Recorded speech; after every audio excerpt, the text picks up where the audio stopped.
The dust devils had been swirling around Helena Dawson's ankles for 3 hours before she finally accepted that her cousin Margaret was not coming back to the train depot in Fort Garland, Colorado. The afternoon sun of August 1882 beat down mercilessly on the wooden platform as Helena clutched her single carpet bag and watched the last wagon disappear down the main street, leaving her utterly alone in a town where she knew not a single soul.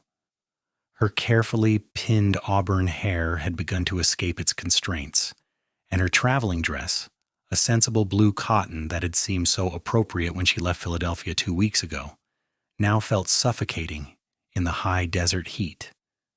She had trusted Margaret, believed her cousin's promises of a new life working together in her boarding house, but the woman had taken one look at Helena's bags and made an excuse about fetching her wagon, then vanished as thoroughly as morning dew under this relentless Colorado sun. The station master had locked up an hour ago, tipping his hat apologetically, as he explained he had no idea where Margaret Ashford lived and that he needed to get home to his supper. Helena had smiled and assured him she would be fine. But now, as the shadows grew longer and the street emptied of the few people who had been about, panic began to claw at her throat. She had exactly $4.30 to her name, no place to stay, and no way to contact Margaret even if she wanted to.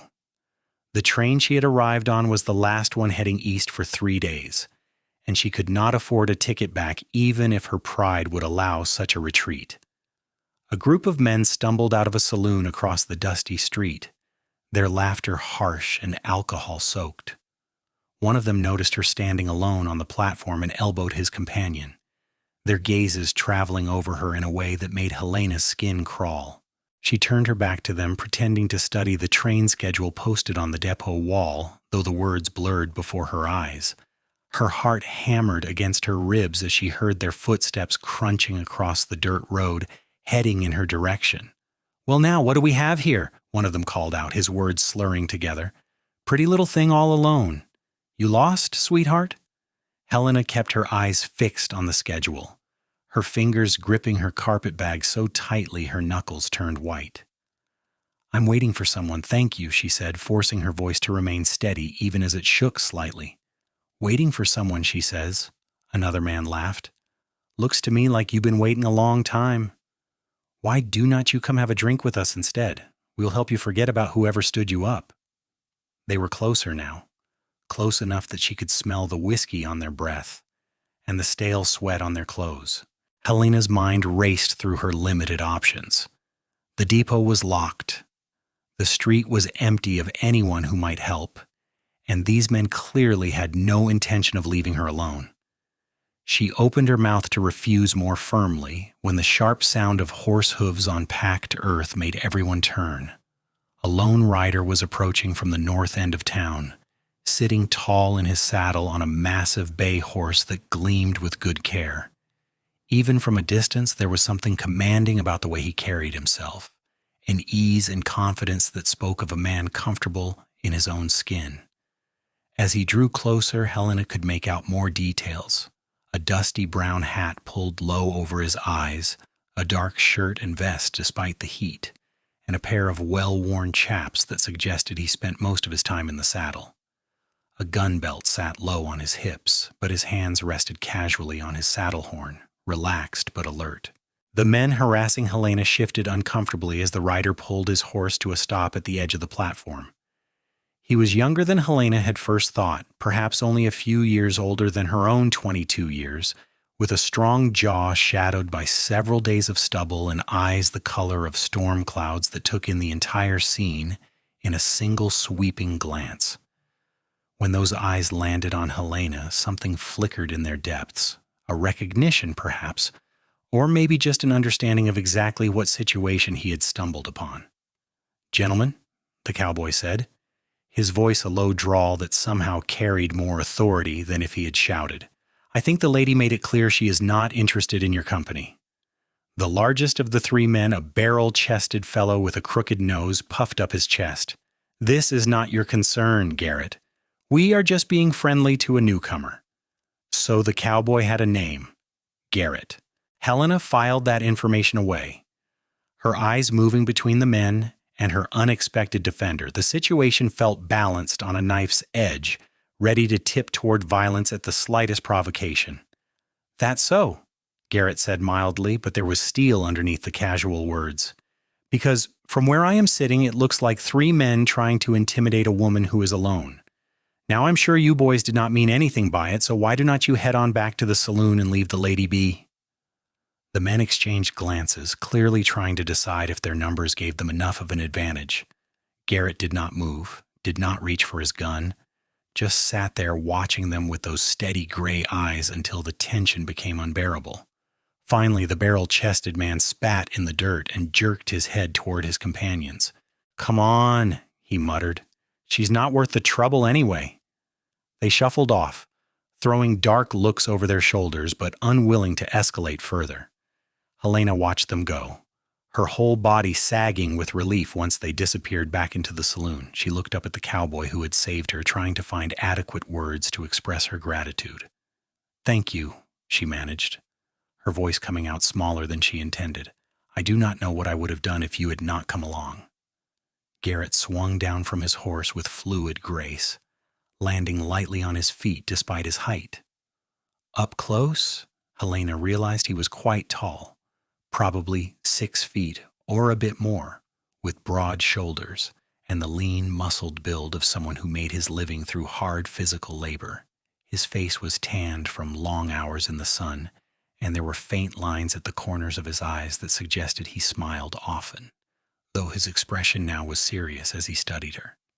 "You're welcome, miss," he said, touching the brim of his hat politely. "Name is Zachary Garrett. Most folks just call me Zach. I work at the Double K Ranch about 5 miles north of here." He glanced at her single bag and the empty platform behind her. "Mind if I ask why you are standing out here all alone as the sun goes down? Fort Garland is not a big town, but it has a hotel if you need a place to stay."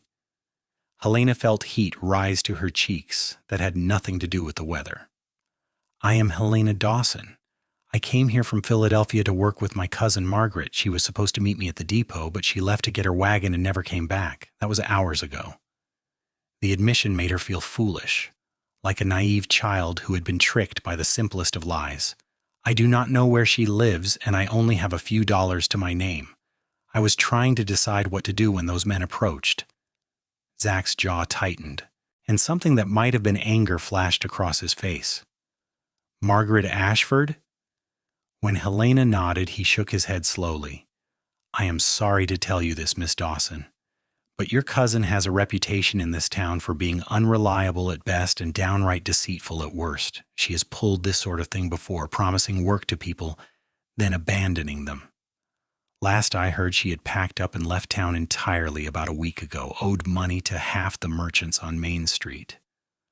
The words hit Helena like a physical blow. Gone? Margaret was gone? She had come all this way, spent nearly everything she had on the train ticket, burned her bridges back home by refusing the marriage her father had arranged to a man 3 times her age. And for what? To be stranded in a strange town with no money, no prospects, and nowhere to turn. The unfairness of it all crashed over her, and she felt tears prick at the corners of her eyes. She blinked them back furiously, refusing to cry in front of this stranger, no matter how kind he had been. "I see," she said, fighting to keep her voice steady. "Well then, I suppose I need to find that hotel you mentioned and figure out my next steps. Thank you again for your help, Mr. Garrett." She picked up her carpet bag and started to walk past him, her spine straight and her chin up, even though inside she was screaming. She had barely made it 3 steps when his voice stopped her.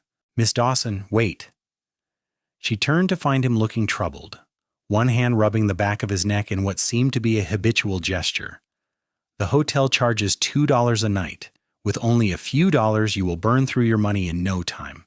And there is not much work in Fort Garland for a woman on her own. Most of the jobs are in the saloons, and I do not think that is what you came west for." "What would you suggest, then?" Helena asked, hating how desperate she sounded. "I cannot simply give up and go back home. There is nothing for me there." Zach was quiet for a long moment, clearly wrestling with something internal. When he finally spoke, the words came out measured and careful. "The Double K where I work It is owned by a good man named Kenneth Morrison. His wife, Dorothy, runs the ranch house, and last I heard she was looking for help. Their daughter just got married and moved to Denver, and Mrs. Morrison has been complaining about having too much work with her gone. I cannot promise anything, but if you are willing, I could ride you out there right now and introduce you. At the very least, they will give you supper and a place to sleep for the night while you figure things out. Helena stared at him, searching his face for any sign of ulterior motives or hidden agendas. She had been fooled once today already, and the thought of trusting another stranger made her stomach churn. But what choice did she have? She could spend her meager funds on a hotel room and be destitute in 2 days, or she could take a chance on this cowboy with the honest eyes and the gentle voice. Something about Zachary Garrett felt different from those men who had accosted her. Something solid and reliable that called to a part of her she had not known existed until this moment.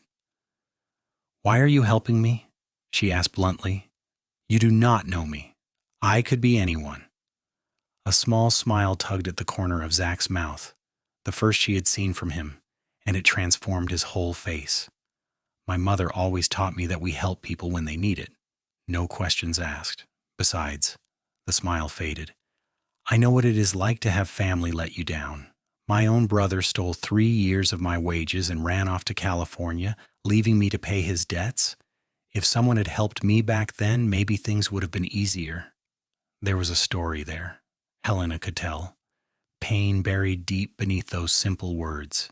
It made him real in a way that dissolved the last of her hesitation. She nodded slowly. Decision made.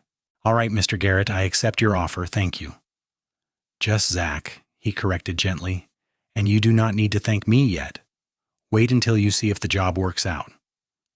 He took her carpetbag and secured it to his saddle, then held out his hand to help her mount. Helena had ridden before, though it had been years, and never bareback behind another rider. She placed her hand in his, feeling the calluses that spoke of years of hard work, and let him help her up onto the horse behind the saddle. The bay shifted slightly under the extra weight, but remained steady, well-trained and patient. "You will need to hold on," Zach said, settling back into the saddle in front of her. "We have about an hour ride, and some of the trail can get rough."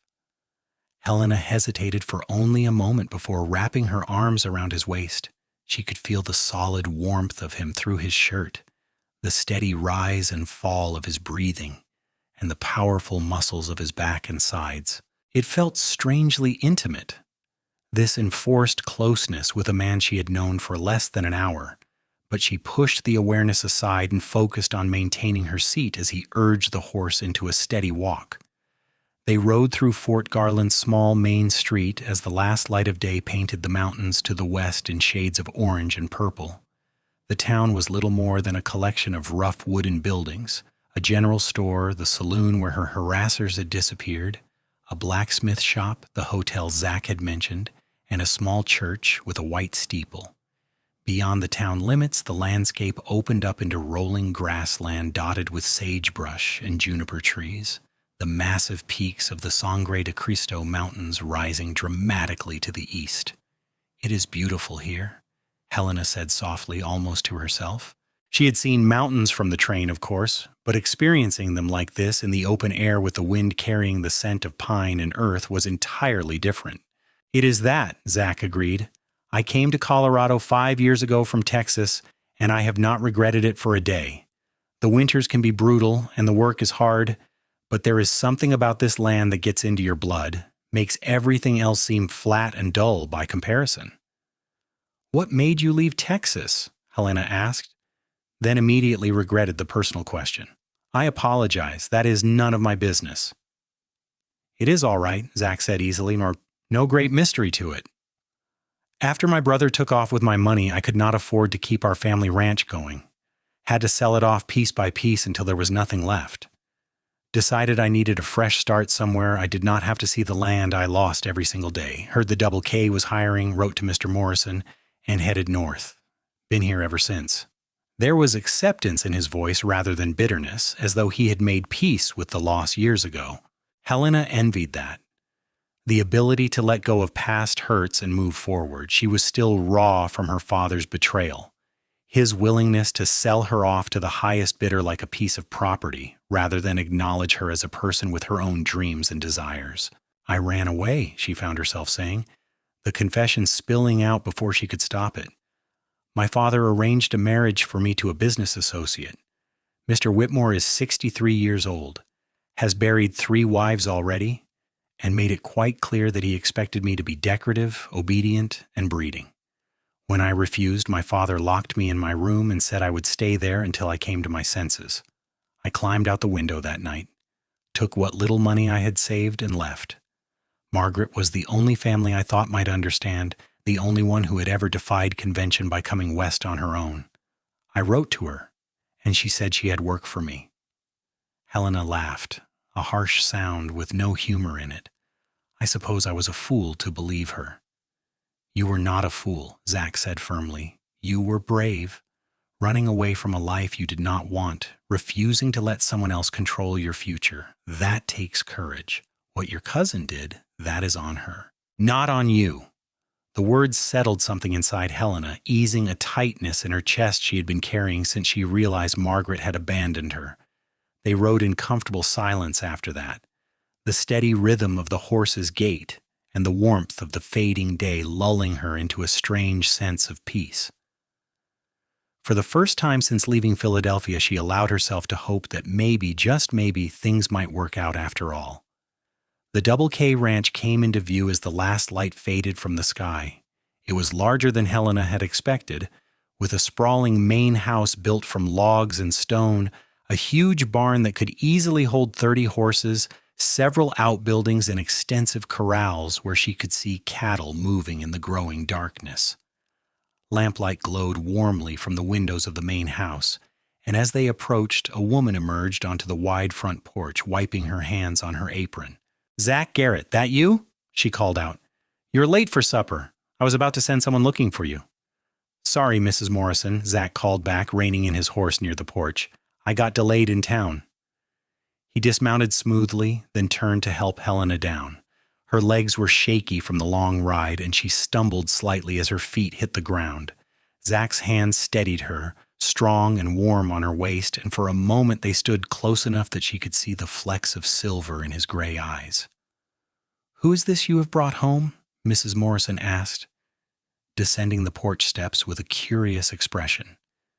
She was a handsome woman in her late 40s, with dark hair threaded with gray pulled back in a practical bun, and a face that spoke of years spent laughing and working in equal measure.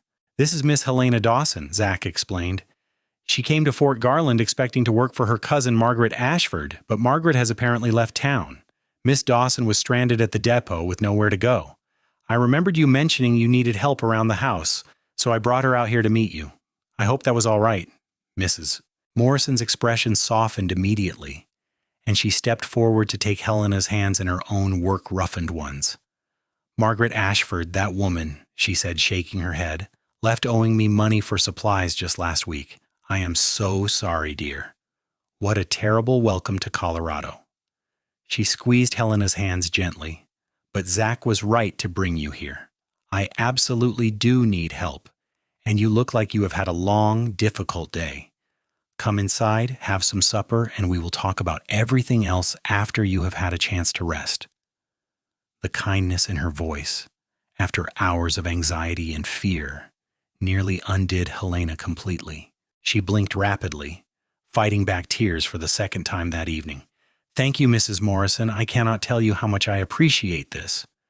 "Call me Dorothy, dear," the older woman said, putting an arm around Helena's shoulders and guiding her toward the house. "Mrs. Morrison makes me feel ancient." She glanced back at Zach, who was retrieving Helena's carpet bag from the horse. "Zach, take care of Ranger and then come up for supper. I kept a plate warm for you." "Yes, madam," Zach replied, tipping his hat. His eyes met Helena's for just a moment, and the warmth she saw there made her stomach flutter in an unfamiliar way. Then he was leading his horse toward the barn, and Dorothy was ushering her inside. The interior of the ranch house was as welcoming as its exterior promised. The main room was large and open with a massive stone fireplace at one end, comfortable furniture arranged for conversation, and Navajo rugs scattered across the polished wood floor. The dining table could easily seat 12, and the kitchen area beyond it gleamed with copper pots and well-maintained cookware. It smelled of roasted meat and fresh bread, and Helena's stomach reminded her forcefully that she had not eaten since a hurried breakfast at a way station that morning. A large man with iron-gray hair and a weathered face rose from a chair by the fireplace as they entered. "Dorothy, what is going on?" "Kenneth, this is Miss Helena Dawson," Dorothy said. "Zach brought her out from town. Her cousin abandoned her at the depot, and she needs work. I am going to give her Emily's old room and see if we suit each other." Kenneth Morrison studied Helena with shrewd blue eyes that reminded her of her grandfather, the only member of her family who had ever truly listened to her. After a long moment, he nodded. "Welcome to the Double K, Miss Dawson. Any friend of Zach's is welcome here." "Thank you, sir," Helena said quietly. "I'm grateful for the opportunity." Dorothy showed her to a small but comfortable room on the second floor that had clearly belonged to a young woman. There were still ribbons on the dresser and a cheerful quilt on the bed. "You wash up and come back down for supper," Dorothy instructed. "We will talk details in the morning when you have had a good night's sleep." Left alone for the first time since the train had pulled away from the depot, Helena sank onto the edge of the bed and allowed herself a moment to simply breathe. The day had been a whirlwind of emotions, fear, anger, desperation, and finally this unexpected reprieve. She thought of Zachary Garrett, the way he had stepped in without hesitation to help a complete stranger, the gentle strength in his hands as he helped her onto his horse, the understanding in his voice when she had confessed her own family troubles. She barely knew him, and yet something about him had reached past all her carefully constructed defenses and touched something deep inside her. She splashed water on her face from the basin on the dresser, repinned her hair as best she could, and smoothed down her rumpled traveling dress. When she returned downstairs, she found a place set for her at the large table, and Zach had returned from the barn, his hat hanging on a peg by the door. He had washed up as well, and with his face clean of trail dust, Helena could better appreciate the strong planes of his face, the way his dark hair curled slightly at his collar, the easy way he moved as he took his seat. Supper was a hearty affair of roasted beef, potatoes, fresh bread, and vegetables from Dorothy's garden. The Morrisons asked Helena polite questions about her journey west, carefully avoiding the subject of her family beyond the basic details. In turn, Helena learned that the Double K had been in Kenneth's family for 20 years, that they ran about 200 head of cattle and employed 6 cowboys year-round, more during the busy seasons. Emily, their daughter, had married a lawyer she met in Denver and would be coming back to visit in September. Through it all, Helena found herself acutely aware of Zach sitting across from her. She noticed the way he listened intently when others spoke, the rare smile that lit up his face when Kenneth told a humorous story about a particularly stubborn bull, the respectful way he addressed both Dorothy and Kenneth. He had the manners of someone raised right, she thought, someone who understood that true strength came not from domination, but from knowing when to be gentle. After supper, Dorothy showed Helena what her duties would entail: cooking meals for the ranch hands, cleaning the main house, helping with the vegetable garden, doing laundry, and various other household tasks. The work would be hard, Dorothy warned her, but the pay was fair at $20 a month plus room and board. It was more money than Helena had ever had control of in her life. In Philadelphia, every penny had been controlled by her father, doled out as he saw fit. The idea of having her own wages felt like freedom. "I will gladly accept," Helena said. "When would you like me to start?" Dorothy laughed. "Well, breakfast needs to be ready for 7 cowboys at 5:30 tomorrow morning, so I would say you have already started. But do not worry, I will be there with you tomorrow to show you the ropes. After a few days, you will know the routine by heart." Helena went to bed that night exhausted, but strangely content. Through the open window of her room, she could hear the distant lowing of cattle, the chirp of crickets, and the soft voices of the cowboys settling in for the night in the bunkhouse. The air was cool and fresh, so different from the dense humidity of Philadelphia summers. As she drifted off to sleep, her last thought was of gray eyes and a gentle voice saying she had been brave. The next few weeks fell into a rhythm that Helena found surprisingly satisfying. She rose before dawn to help Dorothy prepare breakfast, learning to make biscuits light enough to float and coffee strong enough to wake the dead. The Cowboys were a rough but respectful bunch, and they quickly accepted her presence, tipping their hats and thanking her politely for their meals. Zach was different from the others, though. Where they were boisterous and often crude in their humor, he was quieter, more observant. He never failed to thank her specifically for every meal, and sometimes she would look up from her work to find him watching her with an expression she could not quite decipher. As August melted into September, Helena began to feel truly at home for the first time in her life. The work was indeed hard, just as Dorothy had promised, but it was honest work that she could take pride in.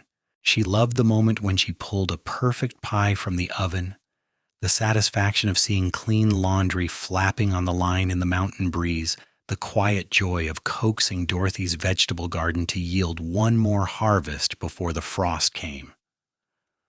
Dorothy proved to be not just an employer but a friend, teaching her skills with patience and humor, sharing stories of her own young life when she had first come west as a bride.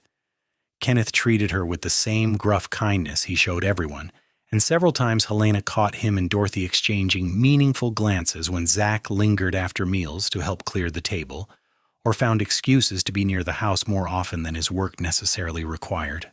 Helena tried to tell herself it meant nothing, that Zach was simply a kind man who would have done the same for anyone, but her treacherous heart refused to listen.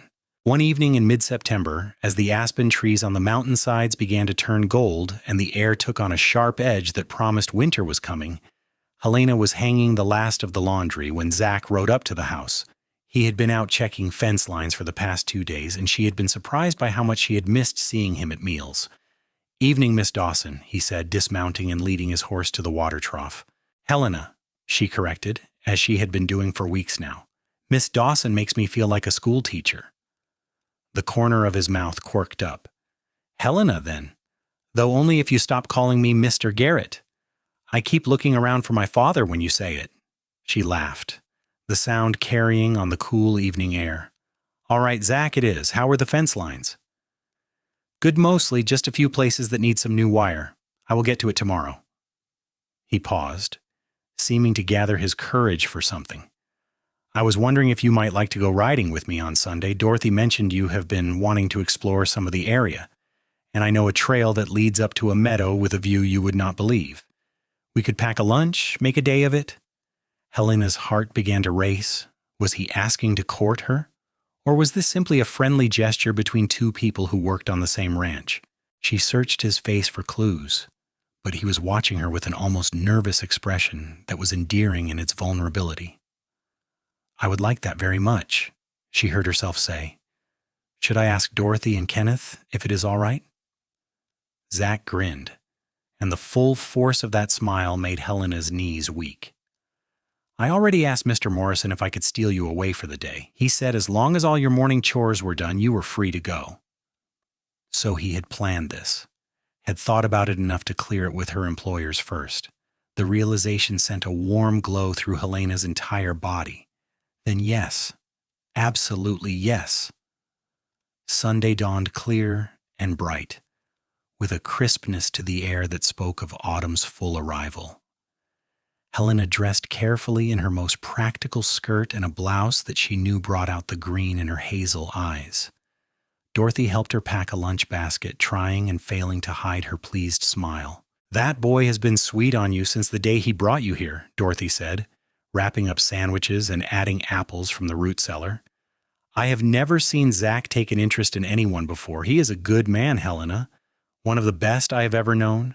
Whatever happened in his past, it made him cautious about trusting people, but he trusts you."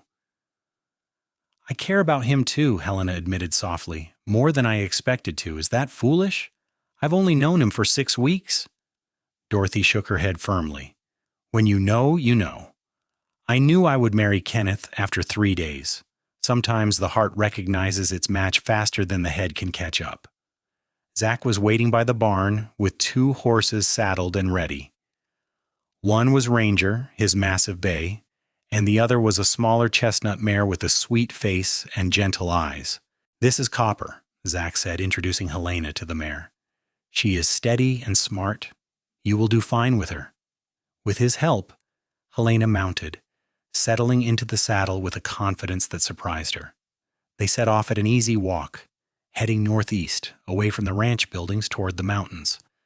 The trail climbed steadily through groves of aspen and pine, crossing several small streams that sparkled in the morning light. Zach pointed out various landmarks, telling her stories about the land and the people who had lived there before the ranchers came. After about 2 hours of riding, they emerged into a high meadow that took Helena's breath away. It stretched out before them like a painting, covered in late-season wildflowers and shades of purple and gold. Beyond it, the Sangre de Cristo Mountains rose in jagged splendor, their peaks already dusted with the season's first snow. The view seemed to go on forever, layer upon layer of mountains fading into the distance in increasingly soft shades of blue. "Zach," Helena breathed, "this is incredible." "I thought you might like it," he said, dismounting and coming to help her down. His hands lingered on her waist a moment longer than necessary, and when she looked up at him, she found his face very close to hers. The moment stretched between them, charged with possibility, before Zach cleared his throat and stepped back, reaching for the lunch basket. They spread a blanket Dorothy had packed and sat down to eat, talking easily about everything and nothing. Helena told him about Philadelphia, about the suffocating expectations of society there, the endless rules about what a proper young lady could and could not do. Zach talked about growing up on the Texas ranch, about the brother he had once idolized, and the bitter lesson he had learned about misplaced loyalty. "Do you ever regret coming west?" he asked her, lying back on the blanket to watch clouds drift across the impossibly blue sky. Helena considered the question seriously. "No," she said finally. "Even with everything that happened with Margaret, even with being stranded and scared, I do not regret it. If I had stayed, I would have eventually given in and married Mr. Whitmore because the alternative would have been to watch my father slowly crush every bit of spirit I had left. At least here, I have a chance to build something that is mine." "You have done more than build something," Zach said quietly. "You have made the Double K feel like a home in a way it has not since Emily left. Dorothy is happier, the food is better," he grinned. "And there is this one particular cowboy who finds himself looking for excuses to come back to the house about 10 times more often than he used to." Helena's pulse quickened. "Is that so? And why would this cowboy be doing that?" Zach sat up, turning to face her directly. All the humor had left his expression, replaced by something intense and honest that made her breath catch, because there is a woman there with auburn hair and eyes that change color depending on the light. A woman who is brave and kind and works harder than anyone I have ever met.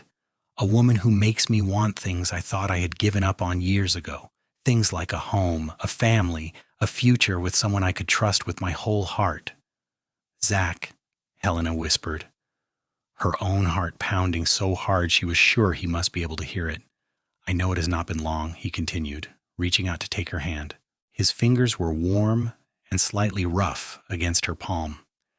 "And I know you came out here to be independent, not to tie yourself to another person, but Helena, I cannot stop thinking about you. When I wake up in the morning, my first thought is wondering if I will see you at breakfast. When I'm out working, I find myself imagining what you are doing, if you are singing while you work like I've heard you do sometimes. And at night, I lie awake thinking about the way you laugh, really laugh, when something genuinely amuses you. I have tried to talk myself out of these feelings, tried to tell myself it is too soon, but my heart will not listen to logic." Helena felt tears prick at her eyes, but these were happy tears, tears of relief and joy. "I feel the same way," she confessed. "I was so afraid it was just me, that you were only being kind because that is who you are. Zach, when I look at you, I see everything I did not even know I wanted. You make me feel safe and excited all at once. You treat me like a partner, not like property. You listen when I talk. You value my opinions. And when you smile at me, really smile, I feel like I could accomplish anything." "Helena Dawson," Zach said, his voice rough with emotion, "would you allow me to court you properly? I know we are not in some fancy city where I could take you to restaurants and theaters, but I promise to do my best to show you how much you mean to me." "Yes," Helena said, laughing and crying at the same time. "Yes, absolutely, yes." Zach cupped her face gently in his hands, his thumbs brushing away the tears on her cheeks. "May I kiss you?" he asked softly. Instead of answering, Helena closed the distance between them, pressing her lips to his. The kiss was gentle at first, tentative, two people learning each other. Then Zach made a low sound in his throat and deepened the kiss, one hand sliding into her hair while the other pulled her closer. Helena felt like she was falling and flying at the same time, every nerve in her body alive and singing. This was what all the poets had written about, what all the novels had tried to capture. This feeling of coming home, of finding the one person in all the world who saw her truly and loved what they saw. When they finally broke apart, both breathing hard, Zach rested his forehead against hers. "I have been wanting to do that for weeks," he admitted. "You should have done it sooner," Helena teased, and he laughed, the sound pure and joyful. They stayed in the meadow for hours, talking and kissing and making plans for a future that was still uncertain but felt full of possibility. As the sun began to sink toward the western horizon, painting the sky in shades of pink and orange, they reluctantly packed up their things and began the ride back to the ranch. Dorothy took one look at their faces when they returned and started smiling so broadly Helena thought her face might split. Kenneth just nodded sagely, as though he had known all along how things would turn out, and clapped Zach on the shoulder in silent approval. The courtship that followed was the happiest time of Helena's life. Zach carved out time whenever he could to be with her, whether it was helping her hang laundry so they could talk, joining her on trips to town for supplies, or stealing kisses in the barn when no one was looking. He taught her to rope cattle, laughing with her rather than at her when she missed spectacularly on her first dozen attempts. She taught him to dance, humming waltzes as they spun around the ranch house kitchen in the evenings, Dorothy and Kenneth watching with fond amusement. As autumn deepened into winter, the first real snow came, transforming the ranch into a wonderland of white. The work became harder in many ways, with paths to shovel and animals to keep warm and protected from the cold, but Helena thrived on it. She felt stronger than she ever had, capable and competent and valued. One evening in late November, as they all sat around the fireplace after supper, Zach cleared his throat nervously. "Mr. Morrison, Mrs. Morrison, there is something I would like to ask you." He glanced at Helena, who had no idea what was coming, but felt her heart begin to race. "I know Helena has only been here a few months, but I have come to care for her more than I thought possible. With your permission, I would like to ask for her hand in marriage." Dorothy let out a delighted squeal that she tried unsuccessfully to muffle. Kenneth looked at Helena directly. "What do you say, Helena? Is this what you want?" Helena looked at Zach, at the hope and love shining so clearly in his eyes, and felt certainty settle into her bones. This was exactly what she wanted, what she had been too afraid to even dream of back in Philadelphia. "Yes," she said firmly. "This is absolutely what I want." "Well then," Kenneth said, his gruff voice suspiciously thick with emotion, "I would say you have our blessing, Zach, though you better ask the lady yourself." Zach dropped to one knee right there in front of the fireplace, taking Helena's hand in his. "Helena Dawson, I do not have much to offer you yet except a cowboy's wages and a heart that is completely, utterly yours. But I promise to spend every day for the rest of my life working to give you the kind of life you deserve. Will you marry me?" "You have already given me everything I need," Helena said, tears streaming down her face. "A home, respect, partnership, love. Yes, Zach, I will absolutely marry you." He stood and swept her into his arms, kissing her soundly while Dorothy cried happy tears, and Kenneth pretended something was in his eye. They were married 3 weeks later in the small church in Fort Garland, with Dorothy and Kenneth standing up as witnesses and the rest of the ranch hands crowding into the pews.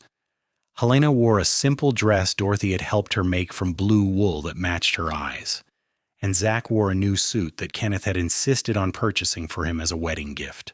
As they spoke their vows, Helena thought about the journey that had brought her to this moment. If someone had told her 6 months ago when she was climbing out her bedroom window in Philadelphia that she would end up married to a cowboy in Colorado, she would have thought they were insane. But standing there with Zach's hands holding hers, promising to love and honor her for the rest of their lives, she could not imagine any other path. Sometimes, she thought, the worst betrayals led to the greatest blessings. Margaret's abandonment had seemed like a disaster, but it had brought her to Zach, to the Morrisons, to this life she was building on her own terms. Kenneth gave them the use of a small cabin on the ranch property as a wedding present, a 2-room structure that had been used for storage, but that he and the other hands had cleaned out and furnished with surprising thoughtfulness. It was not fancy, but it was theirs, a place where they could build their life together. Their first year of marriage was not without challenges. Winter in the Colorado mountains proved to be as brutal as promised, with temperatures dropping far below zero and snow that sometimes came up to their waists. There were times when Helena was sure her fingers would freeze solid doing the laundry, times when Zach came home so cold from working with the cattle that it took hours for him to warm up properly. But there were also moments of beauty so intense it hurt. Sunrise over snow-covered peaks, the silence of a winter night broken only by the crackling of their fireplace, the warmth of waking up wrapped in Zach's arms, knowing that this person who loved her so completely would be there every morning for the rest of her life. Spring brought new challenges as the ranch geared up for calving season, everyone working around the clock to ensure the baby calves survived and thrived. Helena found herself pressed into service as an assistant veterinarian, helping Dorothy with difficult births and feeding orphaned calves with bottles. It was exhausting, messy work, but she loved every minute of it. In June, Helena realized she had missed her monthly courses twice and began to suspect she might be pregnant. When Dorothy confirmed her suspicions, Helena felt a combination of excitement and terror. She wanted children desperately, wanted to give Zach the family he deserved, but the idea of bringing a baby into the world still frightened her. What if she was not a good mother? What if something went wrong? Zach's reaction when she told him put all her fears to rest. He picked her up and spun her around, laughing and crying at the same time, then immediately put her down and began fussing about whether he had hurt her or the baby. "We are having a baby," he kept repeating, wonder in his voice. "Helena, we are going to be parents." The pregnancy was not easy. Helena suffered through terrible morning sickness that lasted well into her 4th month, and her body seemed determined to rebel against the changes it was going through. But Zach was there through all of it, holding her hair back when she was ill, rubbing her feet when they swelled, talking to her growing belly every night, and telling their child how loved they already were. Their son was born on a bitter cold day in February 1884, 18 months after Helena had first stepped off that train in Fort Garland. The birth was long and difficult, with Dorothy and the doctor Kenneth had brought in from town, working for almost 20 hours before the baby finally arrived. Helena had never experienced pain like that. Had moments where she was certain she would not survive, but every time she thought she could not continue, she would hear Zach's voice encouraging her, feel his hand in hers and find the strength to push forward. When the doctor finally placed their son in her arms, Helena thought her heart might burst from the overwhelming love she felt. He was perfect, with a shock of dark hair like his father and tiny fingers that gripped hers with surprising strength. Zach sat beside her on the bed, his arm around her shoulders, both of them staring at their son in awe. "What should we name him?" Helena whispered, afraid to speak too loudly and break the spell of the moment. "I was thinking maybe James, after your grandfather," Zach suggested. "Dorothy told me he was the one member of your family who was kind to you." The fact that he had thought about that, had wanted to honor the one person from her past who had shown her love, made Helena fall in love with him all over again. James Zachary Garrett, she said. That is perfect. Being parents transformed their lives in ways both wonderful and challenging. The cabin that had seemed cozy suddenly felt cramped with a baby.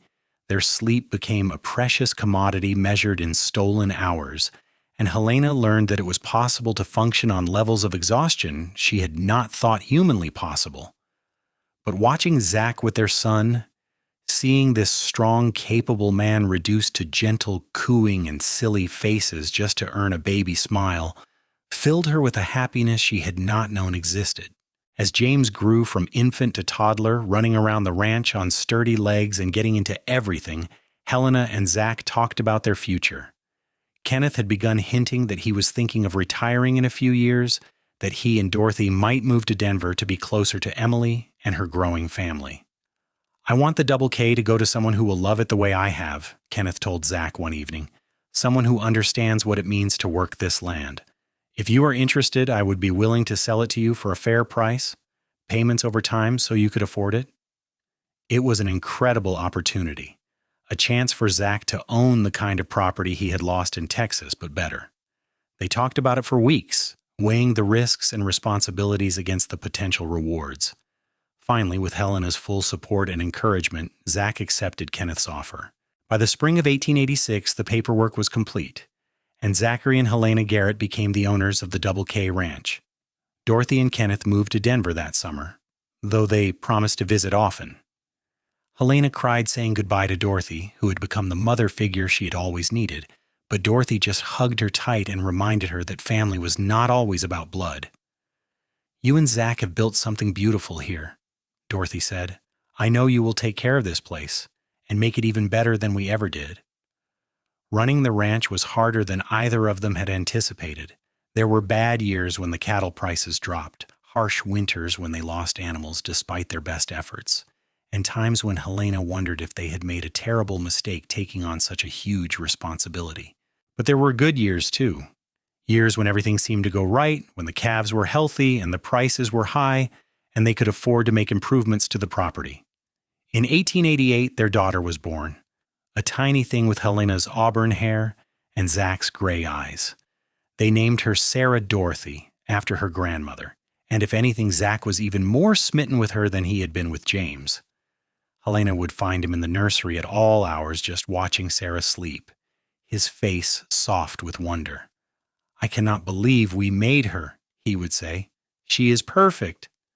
As their children grew, Helena made sure they understood the value of hard work and treating people with respect, the same lessons Zach had embodied from the day she met him.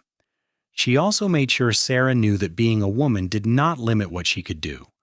If she wanted to learn to work cattle like her brother, she could. If she wanted to learn to cook and sew, that was fine too. The point was that she got to choose. In 1891, their third child arrived. Another boy they named William Kenneth after both their fathers. By then, Helena had learned enough from her previous experiences to handle the birth with more confidence, though it was never easy. They decided William would be their last child, both agreeing that 3 was enough and that Helena should not have to endure more difficult pregnancies. The years flowed by in a rhythm of seasons and celebrations, challenges, and triumphs. James grew into a capable young man who loved the ranch as much as his father did. Sarah proved to be as stubborn and independent as her mother, with a gift for training horses that made her invaluable to the ranch operations. William was the dreamer of the family, always with his nose in a book, and Helena and Zach encouraged him when he expressed interest in becoming a teacher. On their 10th wedding anniversary, Zach took Helena back to the meadow where he had first told her he loved her. They sat on the same blanket, older now and marked by life, and looked out at the same magnificent view. "Do you ever regret it?" Zach asked, "giving up the life you could have had back east?" Helena looked at him, at the lines around his eyes that came from years of squinting into the sun, at the silver threading through his dark hair, at the hands that had held hers through every joy and sorrow of the past decade. She thought about everything they had built together, the ranch, their family, the life of purpose and meaning she had carved out of what had seemed like disaster that day at the train depot. "Not for a single second," she said firmly. That life would not have been living. This is living.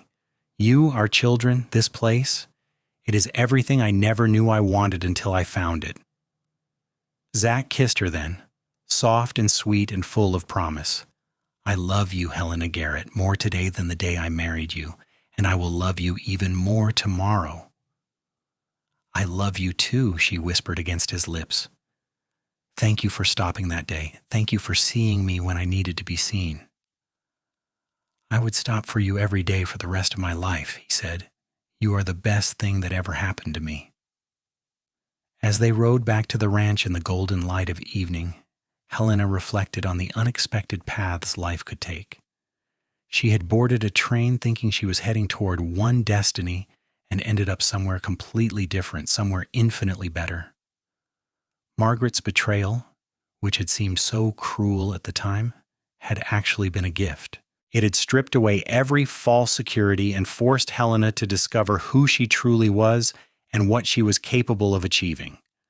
The Double K continued to thrive under their management. They added new breeding stock, improved their water systems, and built their reputation as one of the most reliable ranches in the region. Other ranchers came to Zach for advice, and Helena became known for her skill in managing the household economy and for the way she treated the ranch hands with dignity and fairness.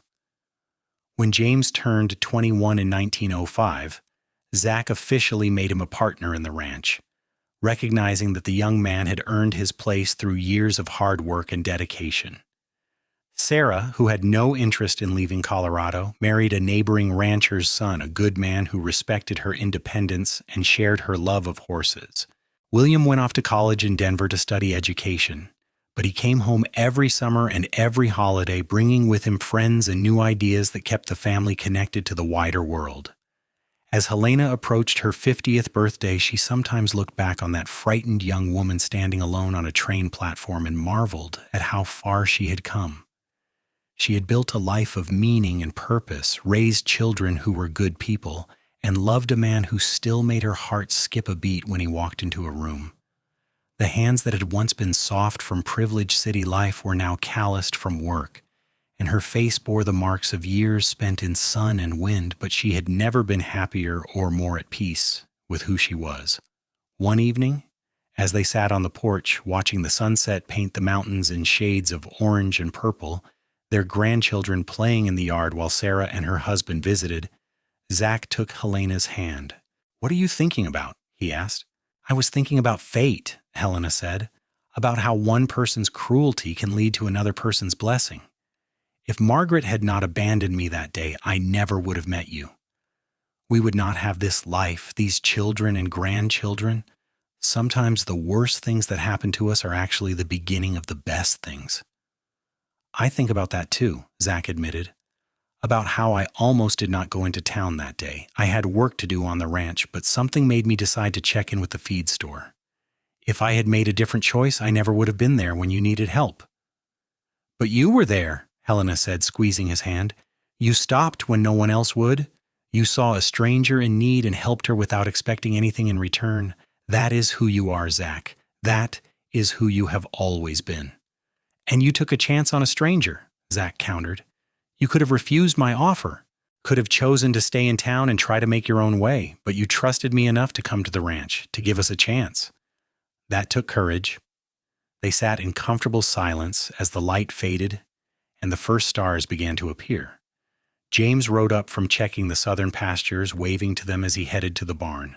Sarah's daughter, 3-year-old Dorothy, named after her great-grandmother, ran shrieking with laughter as her older brother chased her around the yard. William had written to say he was being offered a position as headmaster at a school in Colorado Springs and would be bringing his fiancée home for Thanksgiving so they could meet her. Everything they had built, everything they had become, had started with a single act of kindness on a dusty train platform in Fort Garland. Helena thought about all the women who might be standing on platforms or crossroads of their own right now, facing uncertainty and fear. She hoped they would find their own Zachary Garretts, their own people, who would stop and help and see them for who they truly were. More than that, she hoped they would find the courage within themselves to take the chances that led to transformation. As the years continued to roll by, Helena and Zach grew old together, their love deepening with every shared sunrise and weathered storm. They handed more and more of the ranch operations over to James while remaining active and involved in the decisions that shaped the Double K's future. They traveled occasionally, taking a train back east once so Helena could show Zach where she had grown up, though they found they had no desire to stay longer than a week. Colorado was home now, as much a part of them as their own hearts. On a warm spring day in 1920, Zach did not return from his morning ride when expected. James and several ranch hands went searching and found him in the meadow, the special place where he had first declared his love for Helena nearly 40 years earlier. He had apparently stopped to rest and watch the view he loved so much, and his heart had simply decided it was time to stop. There was a peaceful expression on his face, and clutched in his hand was a small wildflower, the kind Helena had woven into her hair on their wedding day. Helena grieved deeply, as anyone would after losing their partner of almost 4 decades, but mixed with the grief was gratitude for every moment they had shared, every challenge they had overcome together, every joy they had celebrated. Zach had given her 40 years of unconditional love, respect, and partnership. He had seen her as an equal when the world told men to see women as property. He had encouraged her dreams and supported her ambitions. He had been in every way that mattered, her perfect match. She remained active on the ranch for several more years, teaching her grandchildren and eventually her great-grandchildren the same lessons about hard work, kindness, and choosing their own paths.